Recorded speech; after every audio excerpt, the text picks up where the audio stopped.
49절 말씀 함께 보겠습니다.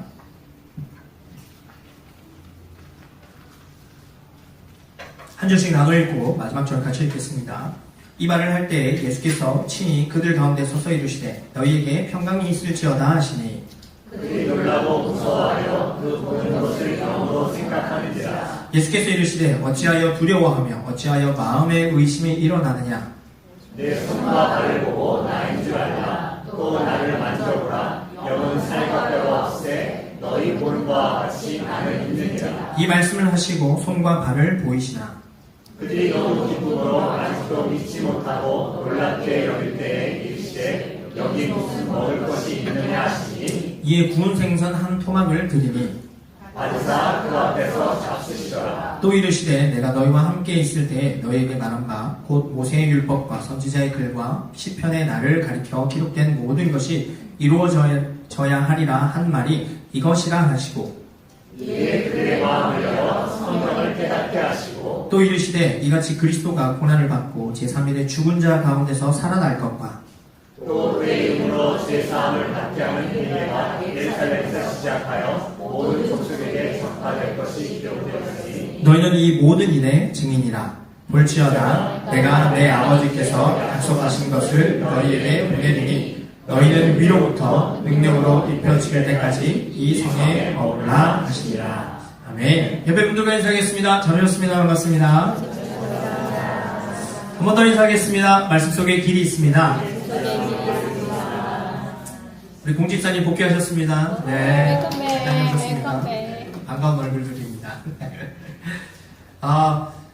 요즘에 그 예능 프로, 저는 막 예능을 찾아보지는 않는데요. 한 번씩 그 짧은 쇼츠라든지 뭐 릴스라든지 이런 걸 보면 예능 프로에 나오는 내용들이 있는데요. 그 중에서 음악에 관련된 프로그램들이 되게 많습니다. 그래서 막 서바이벌 프로그램이 많은데 기존에 가수였던 사람들이 나와서 다시 가수의 꿈을 키우고자 나오는 분들도 있고 이제 그 소속사에 들어가면 엔터테인먼트 이런 데 들어가면은 사실 너무 경쟁이 치열하니까 그런 자리를 통해서 도약을 꿈꾸는 사람들이 나옵니다. 진짜 노래 잘하시거든요. 이렇게 여러 가지 우리가 잘 아는 곡이지만 편곡도 하고 자기의 색깔로 바꿔서 다 부르는데요. 정말 그 남다르게 들리는 노래들이 있습니다. 분명히 아는 곡인데요. 그 사람이 부를 때는 다르게 들리는 곡들이 있습니다. 그래서 심사위원들의 평이 이런 얘기들이 공통을 이룹니다. 이 노래를 이렇게 들은 건 처음입니다. 이런 얘기를 하죠. 왜 그럴까? 왜 그럴까? 곡은 똑같고 악보도 똑같은데 가사도 똑같은데 뭐가 다르지? 그 노래를 부르는 사람의 호흡과 그 사람의 이야기가 그 노래를 다르게 만드는 겁니다. 그 사람의 삶이 녹아있는 자기의 삶을 노래에 실어서 부르니 다르게 들리더라는 것이요. 그래서 이런 노래를 듣고 있으면 진짜 우리말로 심금을 울린다고 하죠. 코끝이 찡하고 마음이 몽글몽글해지는 이런 일들이 많이 일어납니다. 저는 신앙도 비슷한 맥락이 있다고 봅니다. 여러분, 기록된 말씀은 변하지 않습니다. 거기에 기록된 내용과 사람과 사건은 바뀌지 않습니다. 십자가의 부활, 옛날의 부활과 지금 우리가 보고 있는 그 부활은 다른 게 아닙니다. 그런데 어떤 사람에게는요, 이 진리, 이 성경 말씀이 익숙한 지식처럼 다가올 때가 있습니다. 그런데 어떤 사람은요, 이 말씀을 받아들고는 마음이 움직여지고 생각이 움직여지고 삶이 바뀌는 경우들이 있습니다. 여러분 궁금하지 않습니까? 같은 말씀인데 왜 다르게 나타날까? 무엇이 이런 차이를 만들까요? 여러분 이것은 얼마나 내가 많은 그 성경의 지식을 가지고 있냐, 양의 문제도 아니고요. 얼마나 오랫동안 내가 교회를 다녔느냐, 시간의 문제도 아닙니다.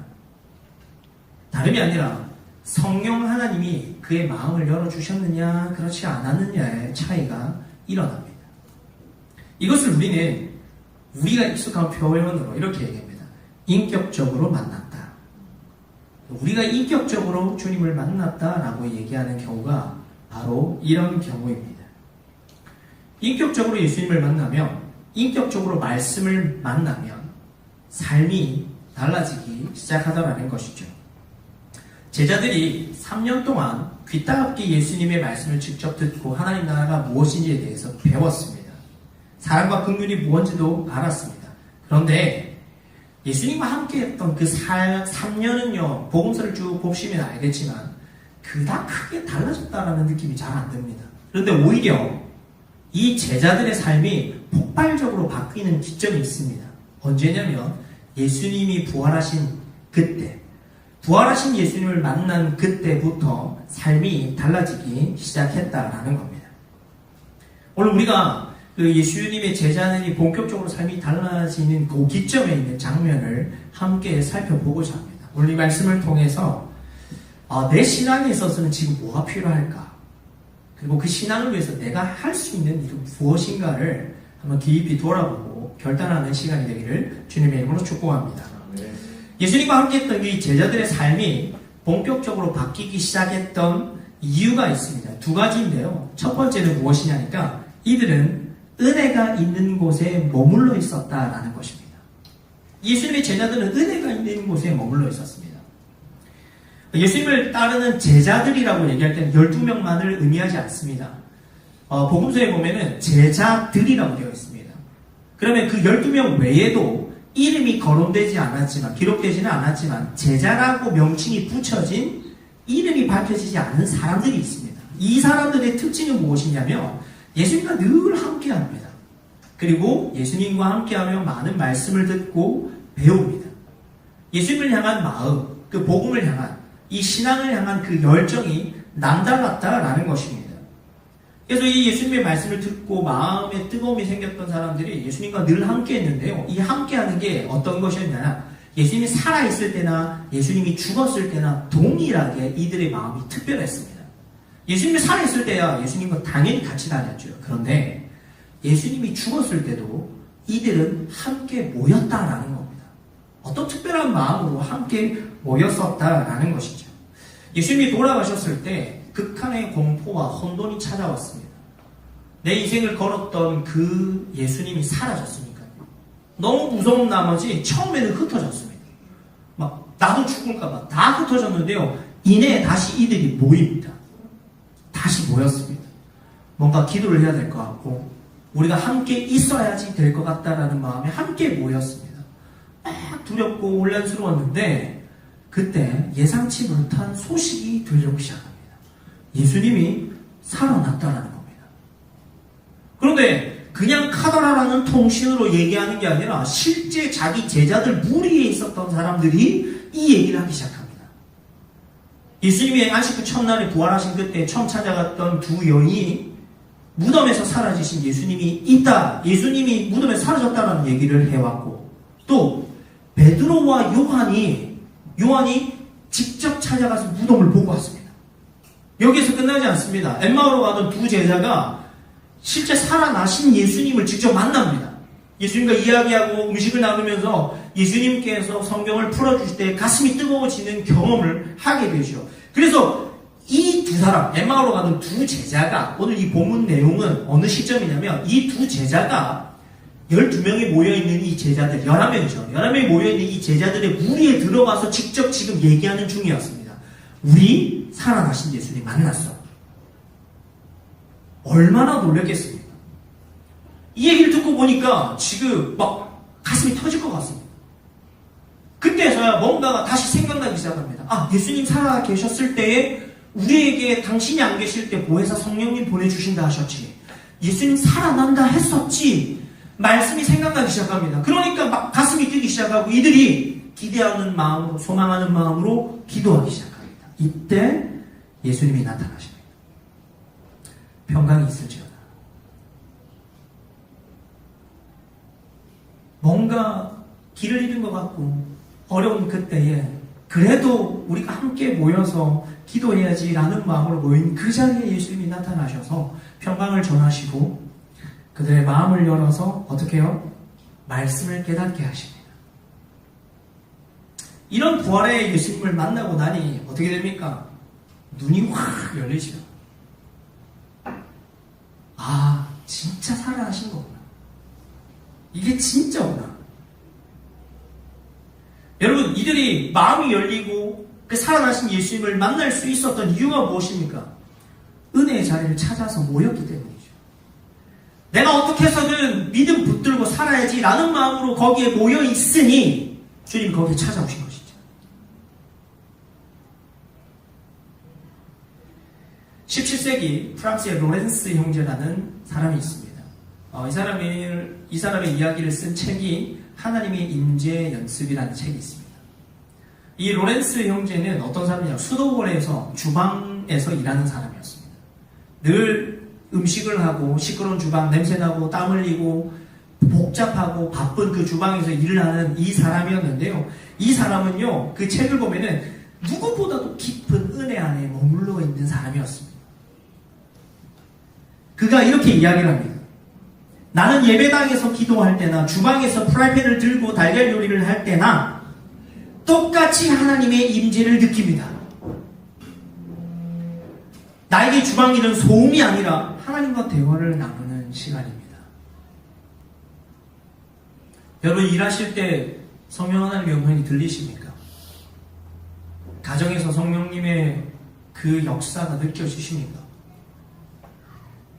로렌스 형제에게 은혜의 자리는 특별한 그 종교의식이 치러지는 그 공간이 아니었습니다.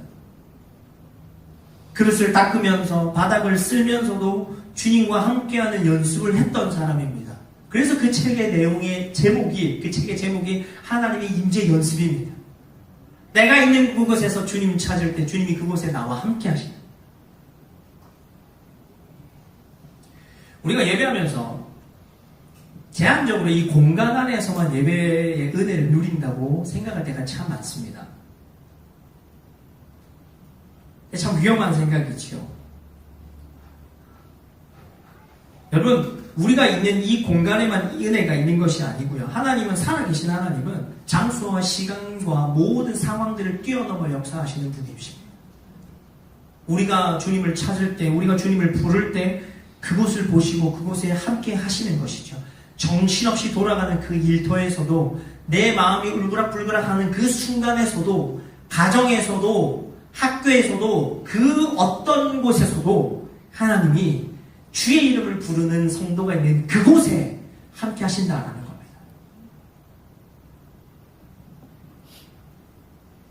그렇게 살다 보면요, 정말 생각지 않은 곳에서 성령 하나님께서 내 마음에 들려주시는 음성이 들려오기 시작합니다. 정말 예상치 못한 곳에서 하나님의 음성이 느껴지기 시작하는 것이죠. 이렇게 말씀드리니까 조금 조심해야 될 게 있습니다. 현대 그리스도인들이 어떤 상황 속에, 우리 환경 속에 살아가냐니까 언제든지 하나님의 은혜를 누릴 수 있는 환경과 디바이스와 많은 조건들이 잘 차려져 있습니다. 그래서 내가 화장실에 가서도 온, 어디서도 온, 내가 뭘 하다가도 온. 그러니까 마치 우리가 하나님의 은혜를 받는 그 온오프 스위치를 내가 가지고 있다라고 생각하는 경우들이 많습니다. 내가 거기 예배드리러 가면 은혜 받을 거야. 내가 펼쳐들면 은혜가 있을 거야. 내가 들으면 은혜가 있을 거야. 여러분, 죄송하지만요, 예배 온다고 해서 다 은혜가 받는 것이 아닙니다. 그 온오프 스위치가 나에게 있는 것이 아닙니다. 여러분, 은혜를 주시는 것은 성령 하나님의 역사입니다. 전적으로 하나님이 우리에게 은혜를 주셔야 하는 겁니다. 그리고 우리가 왜 이렇게 은혜의 자리에 머물길 애쓰고 바라보며 모여야 하는가? 그것은 다름이 아니라 하나님이 우리의 간절함을 보시기 때문에 그렇습니다. 여러분, 수많은 사람들이 예수님에게 치유받으려고, 예수님을 한번 보려고 막 미는 그 수많은 인파 속에서 딱 한 명이 예수님의 치유의 경험을 합니다. 혈루병을 앓던 여자죠.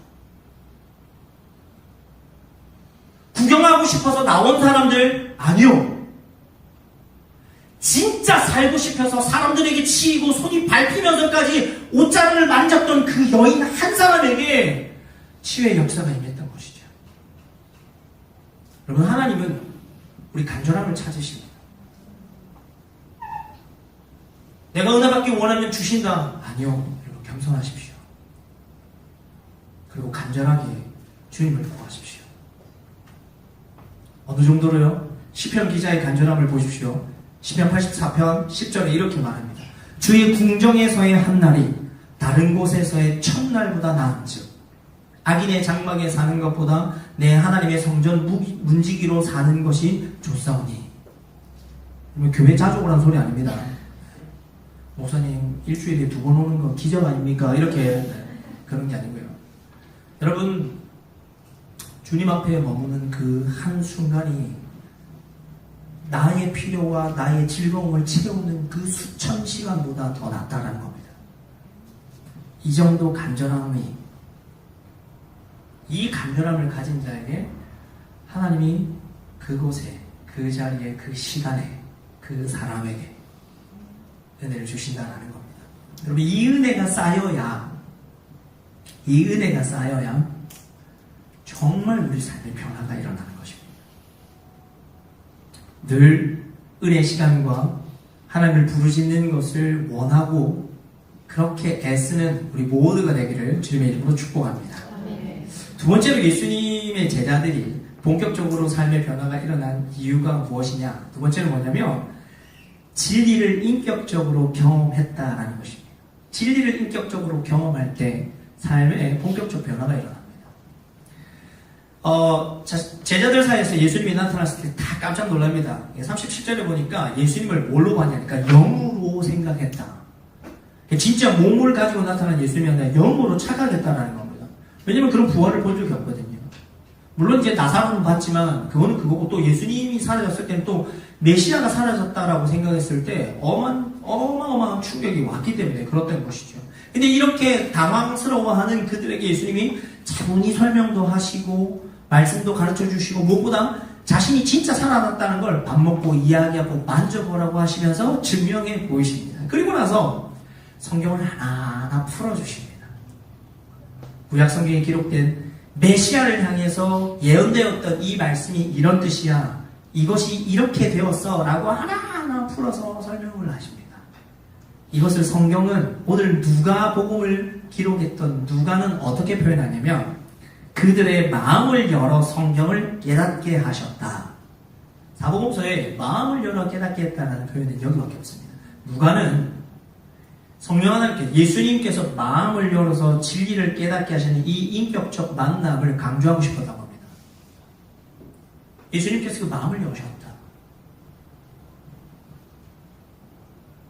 마음을 온전히 깨달은 이 제자들은 그냥 단순히 특별한 가르침을 한 번 더 복습하는 개념이 아니었습니다. 정말로 그 말씀이 마음을 파고들고 생각을 파고들어 그를 만났다라는 겁니다. 여러분, 진리를 깨달았다라고 하는 것은 어떤 의미냐면 그냥 단순히 내가 지적으로 동의합니다가 아닙니다. 이 진리가 내 마음과 생각을 파고 들어와서 나를 전인격적으로 변화시키는 것을 뭐라고 얘기했냐면 진리를 깨달았다라고 이야기하는 겁니다. 전인격적 변화, 뭡니까? 여러분, 그냥 아는 것이 아니라 내 마음이 뜨거워지고 생각이 달라지고 내 말과 행동과 모든 것이 변하는 것을 전인격적 변화라고 말합니다. 그래서 이런 변화를 경험했던 제자들이 폭발적으로 복음을 전하기 시작합니다. 여러분, 이때부터 완전히 국면이 다르게 바뀝니다. 제자들을 통해서 정말 힘있게 복음이 증거되는데요. 이 복음을 증거하는 제자들이요, 무서워하지 않습니다. 죽음을 무서워하지 않고 자신의 삶을 드리는 것을 아까워하지 않고 모든 것을 다 드립니다. 왜요? 진리를 깨달았기 때문이죠. 이 진리가 그냥 단순한 추상적 이론이 아니라 어떻게 해요? 진짜 내가 목숨을 걸 만한 가치가 있구나라는 것, 그 진리가 실제가 되는 겁니다. 하나님이 살아있다, 우리 구원하신다, 우리를 사랑하신다, 이 말이 실제로 다가오는 거죠. 이것을 우리는 인격적인 만남을 이루었다라고 말합니다. 우리가 예수 믿는 사람들끼리 질문하는 게 있습니다. 어떤 질문을 하느냐? 오늘 밥 먹었습니까?가 아니라 오늘 뭐 메뉴 뭡니까? 이런 거 아니고 질문을 해요. 예수님 언제 믿으셨어요? 라고 물어보죠. 그리고 한 가지 더 질문이 있습니다. 예수님 언제 인격적으로 만나셨어요? 라고 물어봅니다. 여러분, 이 두 질문은 본질적으로 차이가 큽니다. 언제 예수님을 믿었습니까? 자, 예수님을 믿는다라고 하는 것은 뭐냐면 성경에 있는 그 객관적 사실, 그러니까 이 성경에 기록된 내용을 내가 지식적으로 동의한다, 사상적 동의를 의미합니다. 내가 이 사실을 받아들이겠습니다. 이 동의가 일어났다는 겁니다. 그래서 이 예수님을 믿었을 때는 어떻게 하냐면 그렇죠 라고 받아들이기 시작합니다. 그런데 이것은 어떤 단계냐면 정보를 주고받는 것과 같은 느낌입니다. 조금 건조한 대화이지요. 여러분, 이 단계에서, 예수님을 믿는 단계에서는 예수님께 내 인생을 논하지 않습니다. 예수님께 내 마음을 막 토로하지 않아요. 내 진짜 내면을 드러내지 않는다는 거예요. 그런데 인격적으로 예수님을 만났습니다 라고 얘기할 때는 어떤 단계냐면, 내가 알고 있었던, 내가 그 객관적 사실로 받아들였던 이 내용이 내 마음으로 파고 들어와서 그게 진짜야, 실제야. 자, 이렇게 되면 어떻게 되냐면 예수님 앞에 못할 얘기가 없는 거죠. 여러분, 제가 차일드 센터에 아이를 픽업을 하러 갑니다. 픽업을 하러 가면 이제 좀 적응을 했어요. 적응을 했는데 초반에는요, 제가 가잖아요. 일단 안겨서 웁니다. 왜 울까요? 맞아서요? 아니요, 안전해서요. 아빠가 왔잖아요. 자기는 사회생활 열심히 했거든요. 근데 아빠가 왔잖아요. 그러니까 더 이상 자기가 긴장하지 않아도 되는 거예요. 그러니까 안겨서 막 울어요. 여러분, 예수님을 인격적으로 만나죠. 왜 예수님을 만난 분들이 우는지 아십니까? 안전해서요. 내가 무슨 말을 하고 내가 어떤 상황인지 구구절절히 다 이야기해도 예수님이 그걸 다 받아주시거든요. 이게 인격적 만남인 거예요. 그러니까 가릴 게 없어요. 고민하지 않아요. 그때부터는 내 영혼의 질문과 내 인생의 질문을 그분과 이야기를 하는 거예요. 내가 어떻게 할까요? 내 삶이 어디로 가야 할까요? 이야기하기 시작하는 거예요. 왜요? 안전하니까요.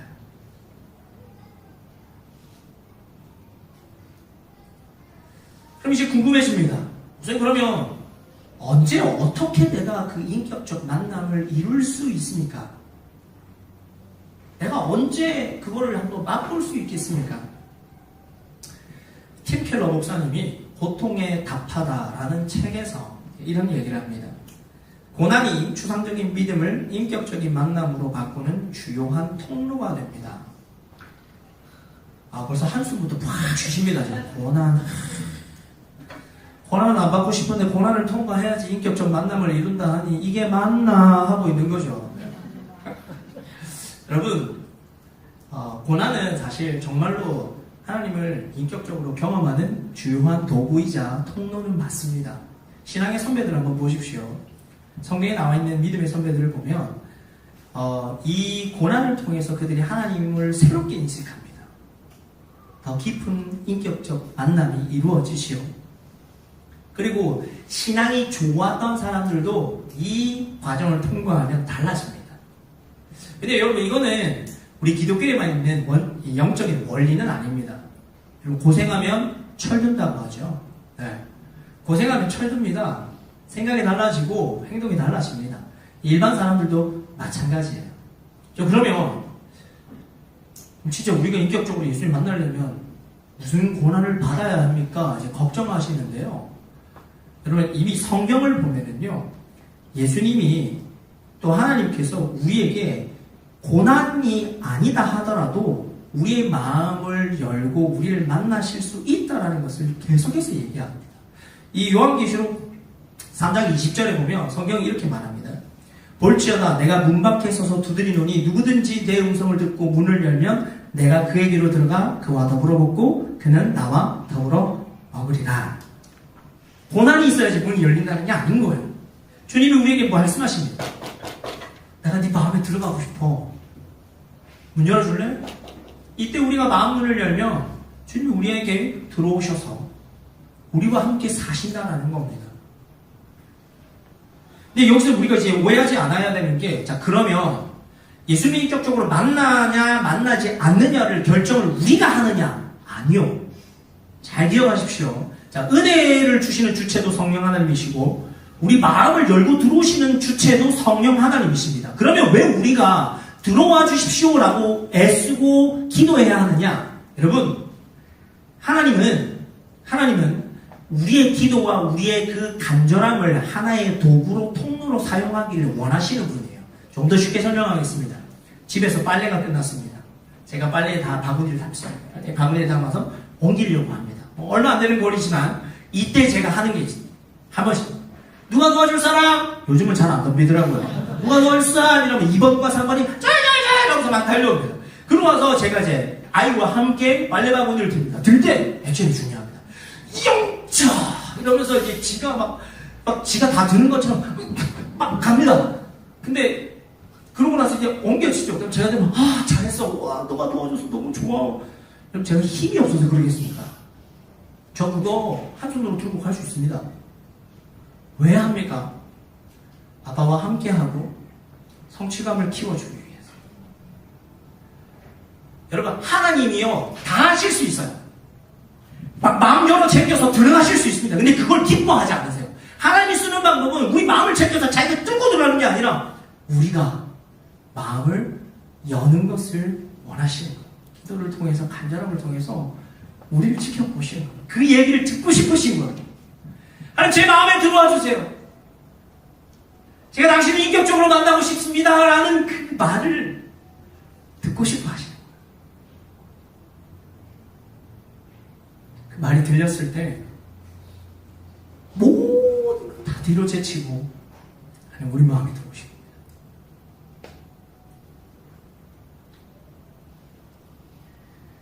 사랑하는 여러분, 우리 모든 성도들이 주님을 인격적으로 만나기를 축복합니다. 네. 내가 알던 그 지성에서 예수님을 인격적으로 만나 정말 내 영혼이 변화되는 그 영성이 풍성해지는 그 순간을 맞이할 수 있기를 주님의 이름으로 축복합니다. 예수님이 누가복음 11장 13절에 이렇게 약속을 하셨습니다. 너희가 악할지라도 좋은 것을 자식에게 줄 줄 알거든 하물며 너희 하늘 아버지께서 구하는 자에게 성령을 주지 않겠느냐. 여러분 은혜 가운데 머물기를 원하고 인격적 만남을 원하는 그 사람들을 하나님 절대 외면하지 않으십니다. 여러분 그거 아세요? 이 인격적 만남은 내가 원하는 것보다 주님이 더 닮아가고 계시다는 거. 그래서 절대 그냥 지나치지 않으십니다. 주님 제 마음 엽니다. 이 한마디에 주님 우리를 찾아오셔서 그 진리가 실제가 되게 하시고 전인격적으로 우리를 변화시켜 우리의 삶이 실제로 변화되는 것을 경험하게 하실 것입니다. 이 놀라운 은혜를 일터에서 가정에서 있는 곳곳에서 누리는 저와 여러분 되시기를 주님의 이름으로 축복합니다.